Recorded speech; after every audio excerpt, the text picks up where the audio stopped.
کھیل کے میدان میں داخل ہوتے ہی راشد نے بسم اللہ الرحمن الرحیم پڑھ کر کھیل شروع کر دیا۔ آصف نے راشد کا مذاق اڑاتے ہوئے کہا کہ یہ ہر وقت بسم اللہ پڑھنے کی کیا ضرورت ہے؟ راشد نے کہا کہ ہمارے نبی صلی اللہ علیہ وسلم کا فرمان ہے کہ ہر کام کا آغاز بسم اللہ سے کرنا چاہیے، اس سے کام میں خیر و برکت ہوتی ہے۔ آصف نے جواب دیا، مجھے اس فلسفے کی سمجھ نہیں آتی کہ انسان کام تو ہاتھ سے کرتا ہے مگر اس میں پڑھنے کا کیا فائدہ ہے؟ راشد نے کہا، کھیل سے فارغ ہو کر آپ کو ایک کہانی سناؤں گا جو بڑی دلچسپ اور مزیدار کہانی ہے اور ہے بھی بسم اللہ سے متعلق۔ راشد کی بات ابھی مکمل نہیں ہوئی تھی، آصف درمیان میں بول اٹھا، بھائی دلچسپ اور مزیدار کہانی میں تم پھر بسم اللہ کو لے آئے ہو، کبھی تو اس کی جان چھوڑ دیا کرو۔ مشرقی پنجاب میں ایک چھوٹا سا گاؤں تھا جہاں مسلمان اور ہندو ایک اکٹھے رہا کرتے تھے۔ اسی گاؤں میں جمیلہ اور کملا دیوی دو سہیلیاں رہتی تھی۔ جب بھی کملا دیوی جمیلہ کے گھر جاتی تو دیکھتی کہ جمیلہ اور اس کے گھر والے جب بھی کوئی کام شروع کرتے ہیں تو وہ بسم اللہ ضرور پڑھتے ہیں۔ ایک روز اس نے اپنی سہیلیاں جمیلہ سے پوچھ ہی لیا کہ آپ سب گھر والے ہر کام کا آغاز بسم اللہ سے کیوں کرتے ہیں؟ جمیلہ نے اسے بتایا کہ ہمارے نبی اکرم صلی اللہ علیہ وسلم کا ارشاد ہے کہ بسم اللہ پڑھنے سے کام میں برکت ہوتی ہے، بسم اللہ پڑھ کر شروع کرنے سے انسان برے کاموں سے بچتا ہے اور اچھے کام کرنے کی کوشش کرتا ہے۔ کملا دیوی کو یہ بات بہت پسند آئی، اس نے جمیلہ سے بسم اللہ پڑھنا سیکھ لیا۔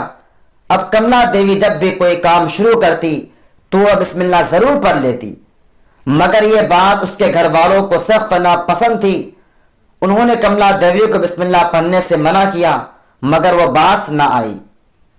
آخر ایک دن اس کے باپ نے ایک ترکیب سوچی تاکہ کملا دیوی کو بسم اللہ پڑھنے سے روکا جا سکے۔ اس نے کملا دیوی کو سونے کی انگوٹھی دی تاکہ اسے اپنے پاس سنبھال کر رکھ لے۔ کملا دیوی نے بسم اللہ پڑھ کر وہ انگوٹھی اپنے صندوق میں رکھ لی۔ اس کا باپ انگوٹھی رکھتے ہوئے اسے دیکھ رہا تھا۔ چند دن بعد اس نے صندوق سے انگوٹھی نکال کر دریا میں پھینک دی۔ وہ بہت خوش تھا کہ اب کسی دن کملا سے انگوٹھی مانگوں گا اور وہ صندوق میں نہیں ملے گی تو اسے کہوں گا کہ دیکھو بسم اللہ پڑھنے سے سونے کی انگوٹھی گم ہو گئی ہے۔ ایک دن کملا دیوی کا باپ بازار سے مچھلی لایا، کملا دیوی کو پکانے کا کہا۔ کملا دیوی نے بسم اللہ پڑھ کر گوشت بنانے لگی تو اسے اس مچھلی کے پیٹ سے سونے کی انگوٹھی ملی۔ اس نے بسم اللہ پڑھ کر انگوٹھی پھر اپنے صندوق میں رکھ لی۔ ایک روز جب سب گھر والے بیٹھے ہوئے تھے تو کملا کے باپ نے باتوں باتوں میں اس سے کہا کہ پچھلے دنوں میں نے تمہیں سونے کی جو انگوٹھی دی تھی وہ لے آؤ۔ کملا دیوی گئی اور بسم اللہ پڑھ کر صندوق کھولا اور بسم اللہ پڑھ کر انگوٹھی نکال کر لے آئی۔ کملا کا باپ انگوٹھی دیکھ کر بہت حیران ہوا۔ کملا نے سب گھر والوں کی حیرانگی دور کرتے ہوئے بتا کہ سب کچھ بسم اللہ کی برکت کا نتیجہ ہے۔ اگرچہ آپ نے انگوٹھی چھپ کر دریا میں پھینک دی تھی مگر بسم اللہ کی برکت سے ایک مچھلی نے نگل لیا اور پچھلے دنوں مجھے مچھلی بناتے وقت اس کے پیر سے انگوٹھی ملی تھی۔ کملا دیوی کے گھر والے اس واقعہ سے بے حد متاثر ہوئے، انہوں نے سچے دین اسلام کو قبول کر لیا۔ اچھا، آصف نے کہانی ختم ہوتے ہی بے ساختہ انداز میں کہا اور اس بات کا عزم کیا کہ وہ بھی ہمیشہ ہر کام کا آغاز بسم اللہ الرحمن الرحیم پڑھ کر کرے گا انشاءاللہ تعالی۔ تو ناظرین کرام، بسم اللہ کی برکت کا واقعہ تو آپ نے سن لیا، یقیناً آپ کو بہت پسند آیا ہوگا۔